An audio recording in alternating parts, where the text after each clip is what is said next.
پہچان کا دن اور عاشوراء یوم محاسبے کا دن ہے۔ حسین تم نہیں رہے تمہارا گھر نہیں رہا، حسین تم نہیں رہے تمہارا گھر نہیں رہا، مگر تمہارے بعد ظالموں کا ڈر نہیں رہا۔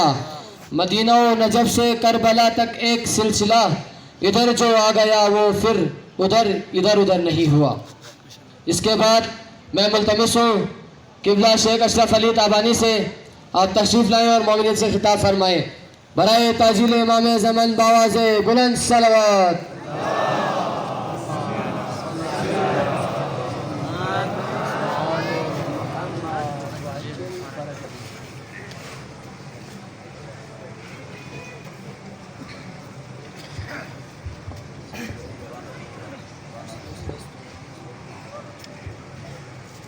السلام علیکم ورحمۃ اللہ وبرکاتہ۔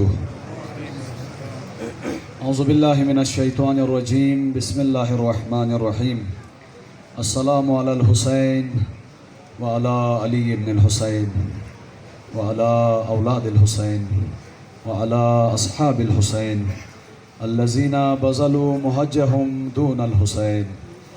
درود و سلام آپ تمام مؤمنین پر جو امام حسین کے غم میں یہاں تشریف فرما ہے۔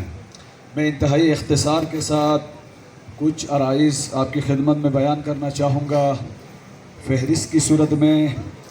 اولاً عزاداری امام حسین ہماری شہرک حیات ہے۔ دوستان کھڑے ہیں، درود پڑھتے ہوئے نیچے بیٹھ جائیں تاکہ پیچھے والے دوستوں کو نظر آ جائے، ڈسٹرب نہ ہو۔ بر محمد و آل محمد صلوات۔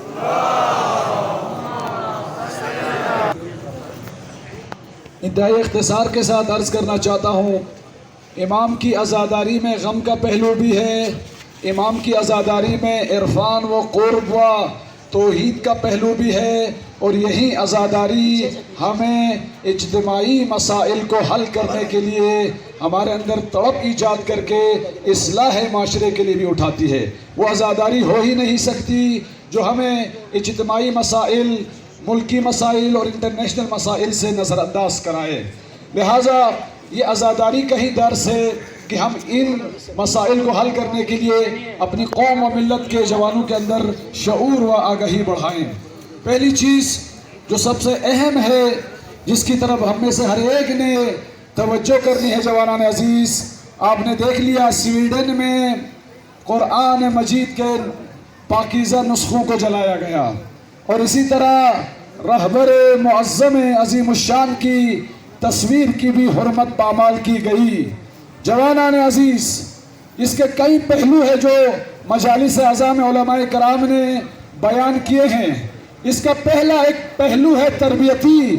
اہل مغرب زنا زادگان کی تہذیب ہے، جنہوں نے اپنی ماؤں کو جو پاکیزگی کے سردار بنا سکتی تھی، ان ماؤں کو ماڈرنزم کے نام پر بازاروں میں نکال کر ان کے حجاب اور لباس کو اتار کر انہیں بازاری عورتوں میں بدلا، اور آج فرانس ہو، سویڈن ہو، امریکہ ہو، ان ممالک کی آبادی کا 40، 50، 60% آبادی زنا زادگان پر ہے، اور جسے لقمہ ناپاک ملے وہ یزید بنتا ہے، جسے نطفہ ناپاک ملے وہ عمر سعد بنتا ہے، اور جب لقمہ ناپاک نطفہ ناپاک کا لشکر مل جاتا ہے یزیدی لشکر بنتا ہے۔ آج کی لبرل ڈیموکریسی بنتی ہے، آج کا امریکی سرمایہ دارانہ نظام بنتا ہے۔ ان لقمہ ناپاک و نطفہ ناپاک کے نتیجے میں پلنے والی اس استکباری تہذیب سے قرآن کی احترام کی توقع نہیں رکھ سکتے، رہبر کی پیروی کی توقع نہیں رکھ سکتے۔ ان سے جس بات کی توقع ہے وہ یہی ہے کہ وہ ان پاکیزہ فطری رہبروں اور فطرت کو بیدار کرنے والی قرآن کی حرمت پامال کریں گے۔ ان کا ایک ارادہ یہ تھا جوانان عزیز کہ اس عمل کے ذریعے سے اپنی حقیقت انہوں نے بتا دی۔ ہماری نفرت پہلے نہیں تھی تو اب زیادہ ہو گئی۔ ایک ہدف یہ تھا کہ رہبر معظم وہ قرآن سے جوانوں کو دور کرے۔ نانا اس عمل سے قرآن کی محبت بڑھ گئی۔ میں یہ عرض کروں گا ان خائنانہ مجرمانہ اقدامات کا ایک جواب تو یہی ہے، ہم اجتماعات کے ذریعے سے، احتجاج کے ذریعے سے، سوشل بائیکاٹ کے ذریعے سے ان ناپاک سفیر جو اس زنا زادگان کی تہذیب کے نمائندے ہیں ان کو اپنے ملک سے نکال کر احتجاج ریکارڈ کریں گے۔ لیکن اس سے بڑھ کر اہم چیز یہ ہے کہ جس چیز پہ وہ اٹیک کرتے ہیں اسی دشمن کی حکمت عملی پر ہم اٹیک کریں۔ وہ ہمیں قرآن اور رہبر سے دور کرنا چاہتے ہیں۔ ہم قرآن کو گلے لگائیں، قرآن کو صرف اردو پہ پڑھے جانے والی کتاب نہ بنائیں، قرآن کو بلند تخشوں پہ رکھی جانے والی کتاب نہ بنائیں۔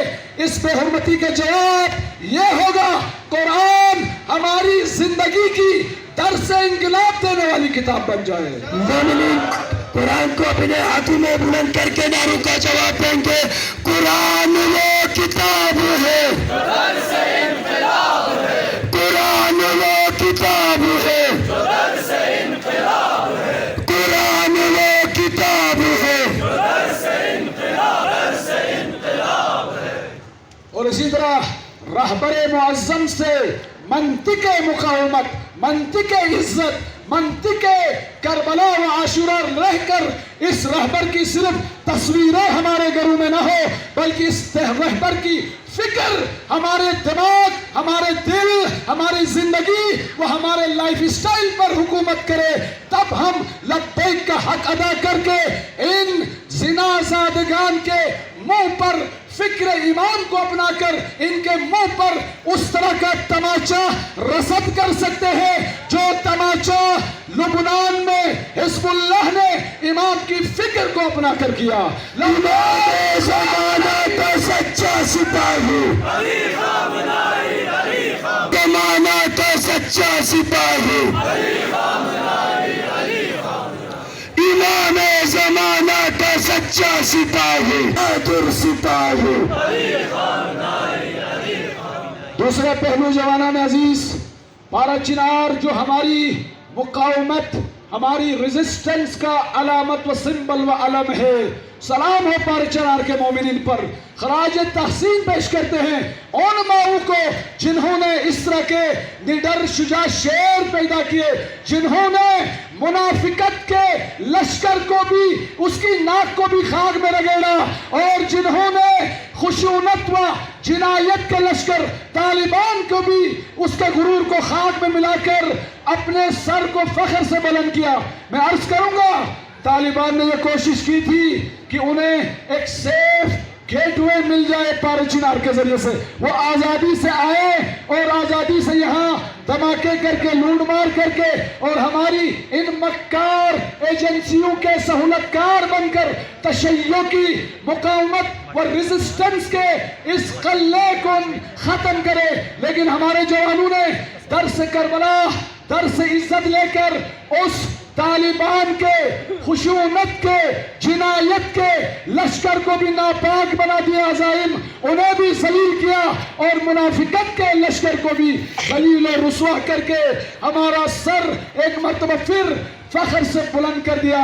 سلام ہو ان جوانان و مجاہدان پارا چنار پر۔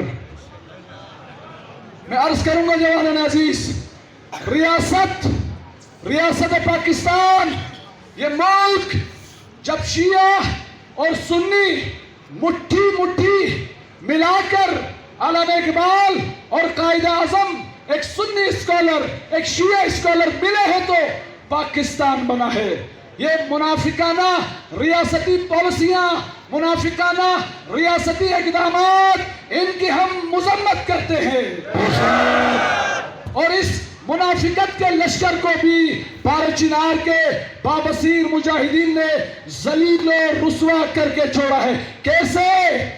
ان کی منافقانہ بیلنس پالیسیاں آپ دیکھیں، جو پارا چنار کے حالات خراب کرنے کے عاملین، فیکٹرز، اصلی کرونا وائرس کی طرح کے جراثیم تھے، منافقانہ ریاستی پالیسیوں نے امن کمیٹیوں کو ان غداروں کے حوالے کر دیا ہے۔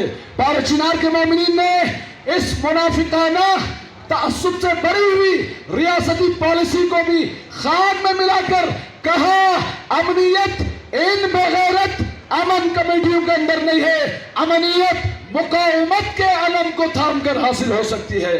اور پارا چنار میں آج امنیت ہے، آج جلوس عزا برآمد ہوتا ہے تو یہ امن کمیٹیاں نہیں ہے، اس مقاومت کا نتیجہ ہے جس مقاومت کے نتیجے میں ان کی آج قبریں بھی آباد ہیں اور زندگیاں بھی آباد ہیں۔ جو قوم اپنے قبروں کو آباد نہ کر سکے، جو قوم صرف ہوٹلوں اور سیاحت اور بازاروں اور مارکیٹوں اور گناہ کے اداروں کو آباد کرے، اس قوم کو امنیت نصیب نہیں ہوتی۔ پارا چنار علامت ہے مقاومت کا، علامت ریزسٹنس کا۔ پارا چنار کے ان مجاہدین نے ان ناپاک عزائم کو خاک میں ملا کر کل بھی سربلند تھے، آج بھی وہ ہمارے سروں کا تاج بن گئے ہیں۔ دونوں ہاتھوں کو جواب دیں گے، قرآن وہ کتاب ہے، قرآن وہ کتاب ہے، قرآن وہ کتاب ہے۔ ایک اور ایشو گلگت کی ایک اور اہم پوائنٹ ہے تشیع کی قدرت اور مقاومت کا۔ وہ گلگت جو شہید ضیاء الدین جیسے غیور علماء کو تربیت کر سکتی ہے، وہ گلگت علم عباس بھی سر بلند کر سکتی ہے اور اس علم کا برم بھی رکھ سکتی ہے۔ لیکن ہم ایک مرتبہ پھر ان منافقانہ اور ان تعصبات سے بری ہوئی سرکاری اس منافقانہ پالیسی کی بھرپور انداز میں مذمت کرتے ہیں، اور ہماری مذمت سیاسیوں کی طرح نہیں ہے مذمت کر کے بھول جائیں۔ عاشورائیوں کی مذمت کے اندر ایک انقلابی مزاحمت بھی شامل ہے۔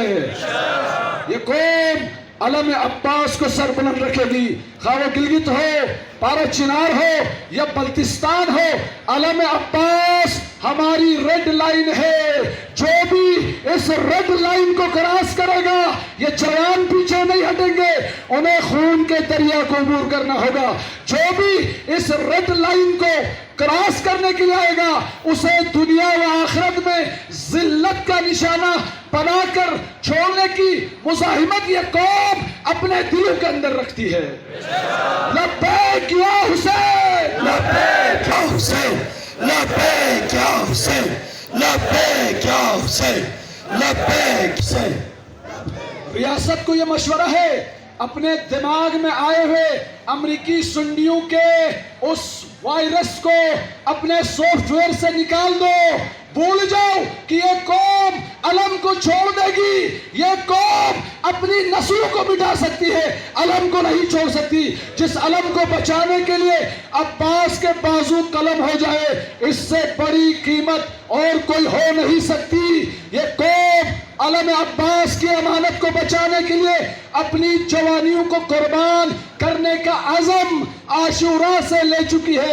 اس مذمت کے اندر یہ مزاحمت بھی ہے۔ ان جراثیم کو ریاست اپنے دماغوں کے سافٹ ویئر سے نکال دے، یہ قوم عاشورہ کو فراموش نہیں کر سکتی، یہ قوم علم کو فراموش نہیں کر سکتی۔ یہ قوم پرمٹ کی بھیک مانگ کر عزاداری کرنے والی قوم نہیں ہے، اس قوم کو عزاداری کا پرمٹ رسول اکرم نے دیا ہوا ہے، اور یہ اللہ کا وعدہ ہے کہ حسین کا غم مٹ نہیں سکتا۔ ارے اس عاشورہ نے، اس عزاداری نے امام مہدی کے نصرت کرنے والی نسل کی تربیت کرنی ہے، وہ انقلاب دینا ہے جس انقلاب نے عالمی سطح پر عدل و انصاف کا نظام قائم کرنا ہے۔ جب تک اس یوسف زہرا کا عدل و انصاف کا نظام قائم نہیں ہوتا، اس وقت تک ہماری عزاداری پوری شدت کے ساتھ جاری و ساری رہے گی۔ ایک اور مسئلہ جیسے کل کراچی کے مومنین نے بھی بیان کیا کہ پاکستان تکفیری ریاست نہیں ہے، پاکستان کسی ایک مسلک کا ملک نہیں ہے، اس ملک میں تمام مسالک کو اپنی دینی رسومات، دینی عقیدت کا اظہار کرنے کا حق قانون کے اندر موجود ہے. جو اس حق کو چھیننا چاہتا ہے وہ پاکستان کے قانون کو پہلے پاؤں تلے رونتا ہے اور وہ غدار وطن بن جاتا ہے. اور کوئی غدار وطن ہمیں دینی رسومات کیسے انجام دینی ہے اس کی ڈکٹیشن دے نہیں سکتا اور ہم قبول بھی نہیں کر سکتے. کراچی کے مومنین نے یہ فریاد بلند کی کہ 3-4 سالوں سے اور ابھی تک وہ پالیسی چل رہی ہے کہ کچھ متنازع نصاب تعلیم کے اندر شامل کیا جائے جس میں اہل البیت کے مقام کو گرا کر کچھ مشکوک شخصیات کو اہل البیت کے مقام پر رکھ کر ہماری نوجوان نسل کے دماغ کو خراب کرنے کی کوششیں کی جا رہی ہے. پاکستان شیعہ سنی دونوں کا ہے. پاکستان کی طاقت شیعہ سنی وحدت کے اندر ہے. پاکستان کی طاقت شیعہ سنی رسومات کی آزادانہ ادائیگی پر ہے. لیکن اگر اسے صرف ایک مسلک کا تکفیری نصاب پاکستان کی سالمیت کے لیے خطرہ ہے. کیسے؟ اگر ایک مسلک کی طرف گئے، ایک مسلکی ضیاء الحق کی سوچ ایک طرف پھر آ گئی، پھر قائد اعظم بھی متنازع ہو جائے گا، پھر علامہ اقبال بھی متنازع ہو جائے گا، پھر پاکستان کی فیڈریشن بھی متنازع ہوگی، پھر پاکستان کا نظریہ بھی متنازع ہوگا. اور جو کالی بیڑے کہاں سے کھاتے ہیں لقمہ حرام، کہاں سے لیتے ڈکٹیشن، اگر اس پالیسی کو نہیں بدلا یہ پاکستان کی سالمیت پر ہندوستان کی جانب سے کیا جانے والا حملے سے بڑی خیانت شمار ہوگی. ایک ریاست کو قانون، قانون، ایک ریاست کو قانون. نقطہ جو مومنین سے ریکویسٹ کی ہے، جوانان عزیز، وطن کی فکر کرنا دا، مصیبت آنے والی ہے. تری بربادیوں کے مشورے ہیں، آسمانوں میں تری بربادیوں کے مشورے ہیں، وائٹ ہاؤس میں، پینٹاگون میں، این جی اوز کے پاس بربادیوں کے پورے نسخے ہیں. بلتستان کے جوانان، ہم سیاحت کے خلاف نہیں ہیں. مجالس اعضاء میں 2 ٹوک بیان کیا ہے علماء نے بھی، بندے حقیر نے بھی. ٹورزم جتنی ہو اتنی بہتر ہے. آپ جوانان ٹورزم انڈسٹری سے جتنا اپنے آپ سے فائدہ حاصل کر سکتے ہیں اپنے آپ کو اسکلفل بنا کر استفادہ کرے. لیکن ہمیں ناپاک ٹورزم نہیں چاہیے. نیچرل ٹورزم کو ننگی ٹورزم میں بدلنے کی جرات دشمنان کر رہے ہیں. یہ قوم ننگی ٹورزم کو قبول نہیں کرے گی. ننگی ٹورزم کے ذریعے سے گلگت بلتستان کو فلسطین بنانا ہے. فلسطین بنانے سے پہلے اندلس بنانا ہدف ہے. فلسطین کیا ہے؟ جس میں جنایت اور خیانت کی پالیسی اپلائی ہو. فلسطین یعنی اجتماعی قبروں میں دفن کر کے، قوم و ملت کے جوانوں کو مار کر دفن کر کے وہاں رقص و موسیقی کی محفلیں منعقد کرنا. اور جس قوم کے جوانوں کو قتل کیا جا رہا ہے وہ قوم احتجاج نہ کر سکے.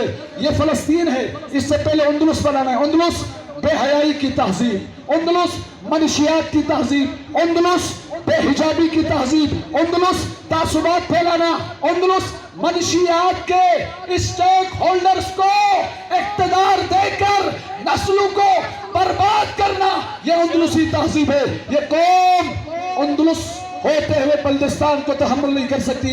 یہ عاشورائی قوم ہے، یہ مہدوی قوم ہے. انہوں نے حسین ابن علی کو لبیک کہا ہے. انہوں نے اسی عاشورہ سے امام مہدی کے لشکر کا سپاہی تیار کرنا ہے.